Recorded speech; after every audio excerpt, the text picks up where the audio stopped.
તો ખેડૂતો બાદ હવે રાજ્યના શિક્ષકોનું આંદોલન થશે અને 2010 પહેલાના શિક્ષકોને ટેટમાંથી મુક્તિ આપવાની માંગ થઈ રહી છે.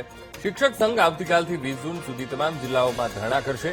જુદા જુદા જિલ્લાઓની કલેક્ટર કચેરીએ ધરણા કરીને આવેદનપત્ર પાઠવશે.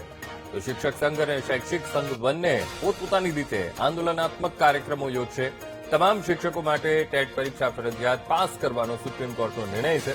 ત્યારે 2010 પહેલા નિયુક્ત થયેલા અંદાજે 1 લાખ શિક્ષકો પર નોકરી બચાવવા ટેટ પાસ કરવાનું સંકટ અત્યારે તોળાઈ રહ્યું છે. 2010 પહેલા નિમણૂક મેળવેલા શિક્ષકોને પણ ટેટ ક્લિયર કરવા માટે નિર્દેશ અપાયા છે.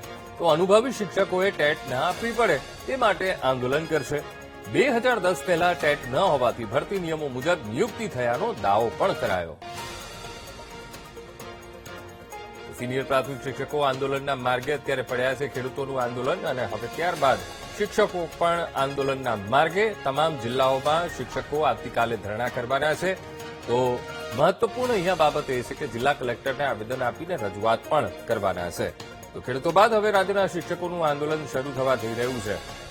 તમામ પ્રાથમિક શિક્ષકોને ટેટ પાસ કરવાનો સુપ્રીમ કોર્ટનો નિર્ણય છે અને એની સામે આ 2010 પહેલા ભરતી થયેલા જે શિક્ષકો છે તેમના માથે ટેટનું પરીક્ષાનું આ સંકટ તોળાઈ રહ્યું છે, જેના કારણે હવે શિક્ષકો લડી લેવાના મૂડમાં જોવા મળી રહ્યા છે.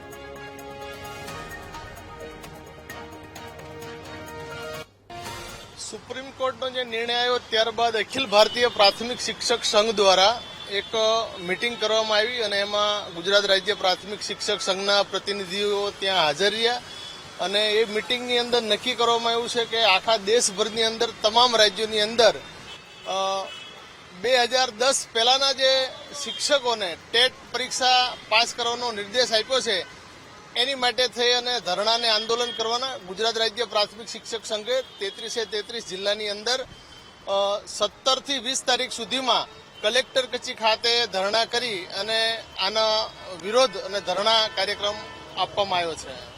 અમારી ભરતી લગભગ 97-98 થી રાજ્ય સરકાર દ્વારા કરવામાં આવી છે અને અત્યાર સુધી કોઈ ટેટ પરીક્ષા મતલબમાં 2010 પછી ટેટ પરીક્ષા આવી. આ 12 વર્ષની અંદર ટેટ પરીક્ષા પાસ કરેલા કોઈ પણ કર્મચારી નથી. આજે 25-27 વર્ષે સરકાર ટેટ પરીક્ષા લાવવા માંગે છે. એ તદ્દન વ્યાજબી વાત નથી.